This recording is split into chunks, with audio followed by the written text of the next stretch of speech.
Let's talk about New York City, because there's been an influx of, some estimates, 175,000 migrants in a relatively short period of time.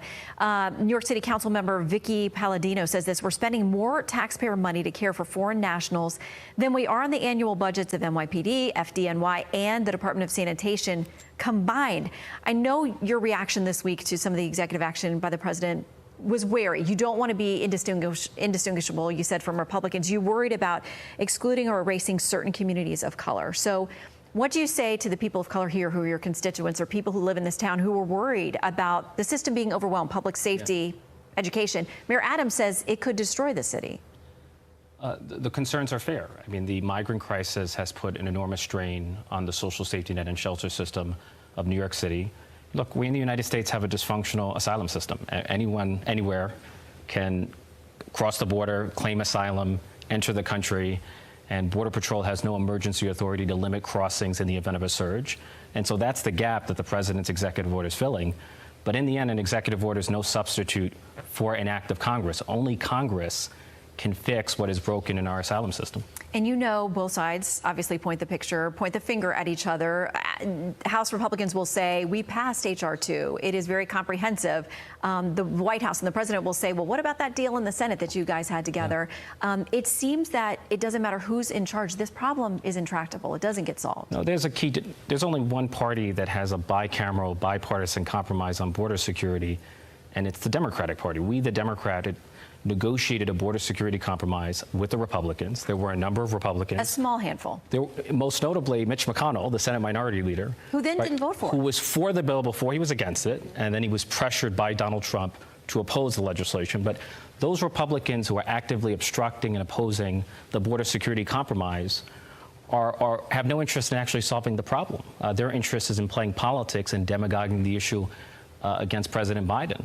You know, there's a difference between governing and grandstanding, and governing requires compromise. And if you refuse to compromise, if you let the perfect be the enemy of the good, you're not part of the solution, you're part of the problem. Well, as you know, Republicans had a number of problems with that bigger package, many of them saying that they felt like they had no say in it. It was negotiated to a point where they couldn't go along with what was in it. But when we look at this issue of immigration, it's not good for the White House or the president. We've got new polling out this week in a number of key states, Arizona, Florida, Nevada, and Virginia. And when people were asked, who do you trust to handle immigration more? Double digits. You can see there on our screen.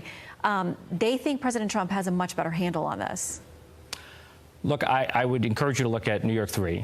So Long Island was ground zero for the red wave in New York, and Tom Suozzi was able to win back New York 3 by an even larger margin than we lost it in 2022.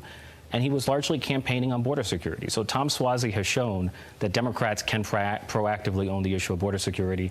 And so I don't think we should have ceded to the Republicans. Will it be enough in time? Because when you look at, 20-point deficit for President Biden in these really critical states, that's got to be a warning sign to the White House. And does it then make you question, as some do, that this executive action is just a political ploy in an election year? Look, the president is acting because of congressional inaction, right? Congress needs to do its job. And, keep in mind that the political establishment has a history of underestimating President Biden. Mm-hmm. I mean, he has proven the conventional wisdom wrong. And I suspect he's going to outperform the polls and outperform the predictions of the political pundits and the prognosticators. We know they always get a lot tighter. As people actually now have to make a decision, there are third-party candidates that poll with some significant numbers, but once people get to the ballot box or early vote, they've got to make a decision, and these often tighten up. I want to ask you about all of these recent reports that are questioning the president's ability to run, to be effective for another 4 years. You've seen the polls. It's not just Republicans, it's Democrats and independents that have questions about this. The Atlantic had a really tough piece out yesterday referring to the president as sort of another Ruth Bader Ginsburg, that she doesn't know when it's time to leave, and it cost the country that seat. It cost Democrats that seat. They say this about him. It says he remains a comprehensively weak incumbent weighed down by the same liabilities that burdened him from the start, beginning with the largest and completely unfixable one. At 81, he is much too old to run for president. You said last year 80 is not ideal for the age of a candidate running, but here we are. What do you make of these reports, and do you think the president is up to another 4 years? I have full confidence in the president. It is true that the president is old, but so is Donald Trump. It's a geriatric presidential race. Why do you think they poll differently? Because people seem less concerned about President Trump's age.